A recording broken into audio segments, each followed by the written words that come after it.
Bismillahirrahmanirrahim. Assalamualaikum warahmatullahi wabarakatuh. Selamat pagi anak-anakku kelas 11 TKJ 1 sampai dengan 7. Untuk materi pembelajaran hari ini kita lanjutkan kembali ya. Sebelum kita melanjutkan ke materi pembelajaran, mudah-mudahan kita semua selalu dalam lindungan Allah Subhanahu wa taala dan selalu diberi kesehatan. Untuk materi pembelajaran hari ini adalah tentang memahami ragam aplikasi komunikasi data di mata pelajaran Teknologi Layanan Jaringan atau TLJ. Memahami ragam aplikasi komunikasi data, yang pertama yang harus kalian ketahui adalah pengertian komunikasi data. Komunikasi data merupakan bentuk komunikasi yang secara khusus berkaitan dengan transmisi atau pemindahan data antara komputer dengan piranti-piranti yang lain dalam bentuk data digital yang dikirimkan melalui media komunikasi data. Ya, jadi komunikasi data ini di sekitar kita contohnya itu sangat banyak sekali ya. Salah satunya adalah ATM atau anjungan tunai mandiri.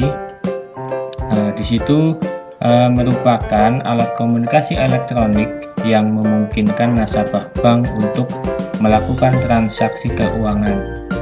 Seperti apa saja yang bisa kita lakukan di situ? Kurang lebih adalah penarikan tunai, transfer, deposit, pembelian atau pembayaran, atau sekedar hanya untuk mengetahui informasi saldo. Kemudian contoh yang lain masih ada lagi, yaitu surat elektronik atau electronic mail.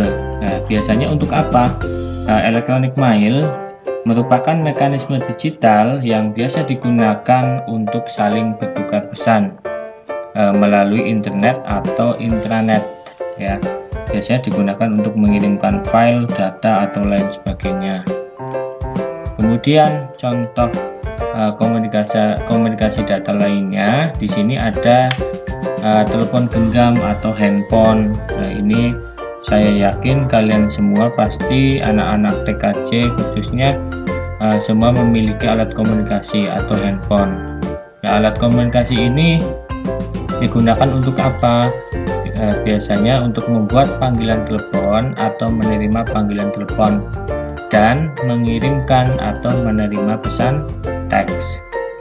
Selain itu, telepon genggam juga memiliki beberapa fitur lain seperti perambaan web, aplikasi permainan, kamera, pemutar video, Bluetooth, dan lain sebagainya.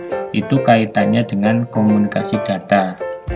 Kemudian contoh komunikasi data yang ada di sekitar kita, apalagi ini yang sering kita gunakan, bahkan seluruh orang di dunia pasti menggunakan yang namanya internet sebagai media komunikasi data.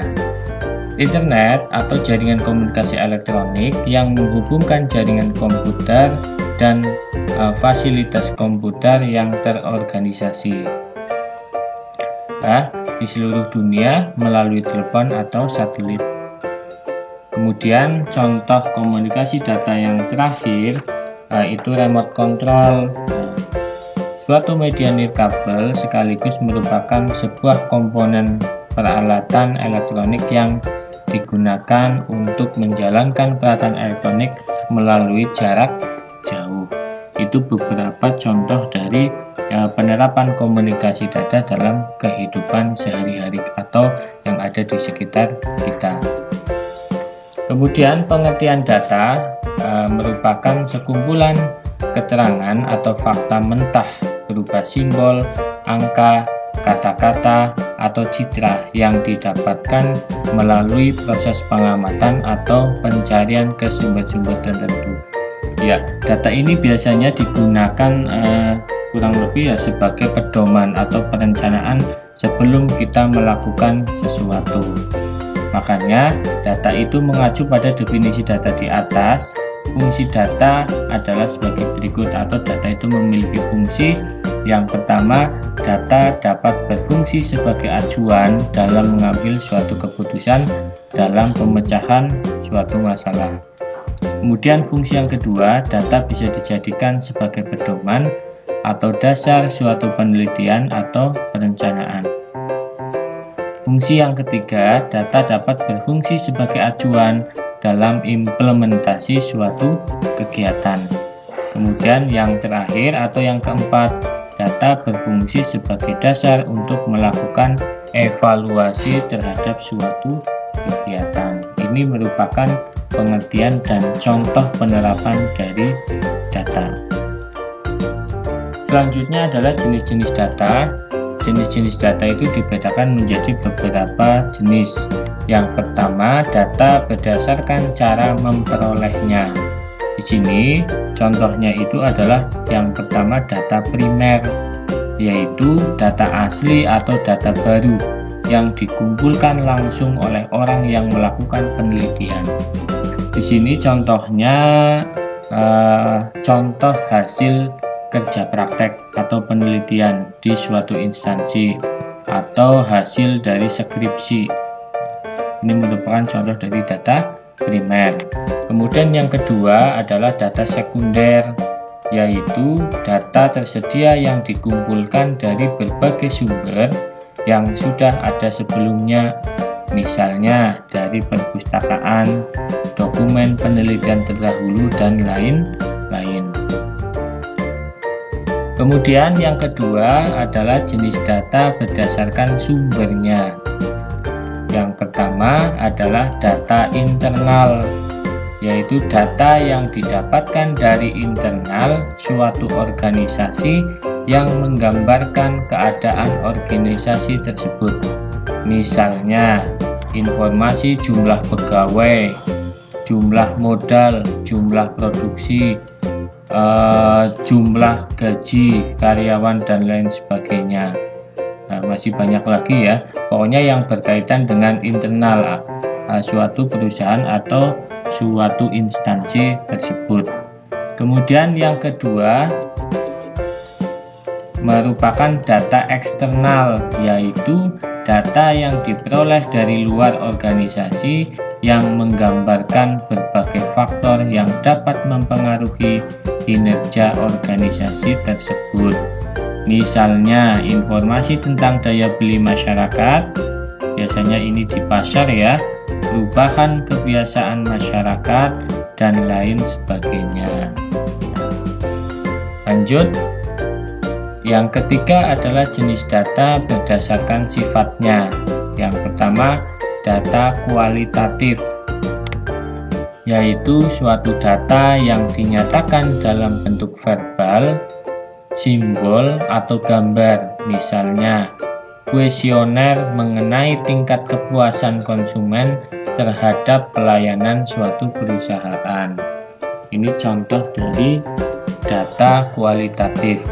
Kemudian yang kedua adalah data kuantitatif, yaitu suatu data yang dinyatakan dalam bentuk angka atau bilangan. Contoh dari data kuantitatif misalnya harga saham, nilai pendapatan, nilai keluaran, dan lain sebagainya. Lanjut, yang keempat adalah data berdasarkan waktu pengumpulannya. Di sini dibedakan menjadi dua. Yang pertama, data cross section, yaitu data yang dikumpulkan hanya pada waktu-waktu tertentu saja untuk mengetahui keadaan pada waktu tersebut. Contohnya, misalkan ada data penelitian dengan kuesioner. Ini masih ada kaitannya dengan data yang tadi, contoh data yang ketiga. Kemudian contoh data berdasarkan waktu pengumpulan berikutnya adalah data berkala, yaitu data yang dikumpulkan secara berkala dari waktu ke waktu untuk mengetahui perkembangan suatu kejadian pada periode tertentu. Contohnya misalkan data harga sembako, data harga saham, dan lain sebagainya. Sudah selesai ya. Oke, untuk pembelajaran hari ini sampai di sini dulu. kita lanjutkan lagi minggu depan. Saya ingatkan kembali sebelum kalian melanjutkan ke mapel selanjutnya, jangan lupa kalian untuk melakukan penugasan atau mengerjakan penugasan dan melakukan absensi, karena penugasan atau nilai penugasan dan absensi itu sangat penting untuk menentukan hasil dari penugasan atau pembelajaran yang kalian lakukan pada hari ini. Mudah-mudahan kita semua selalu diberi kesehatan dan dilindungi oleh Allah Subhanahu wa Ta'ala, dan dihindarkan dari penyakit COVID-19. Untuk pertemuan hari ini saya akhiri. Wassalamualaikum warahmatullahi wabarakatuh.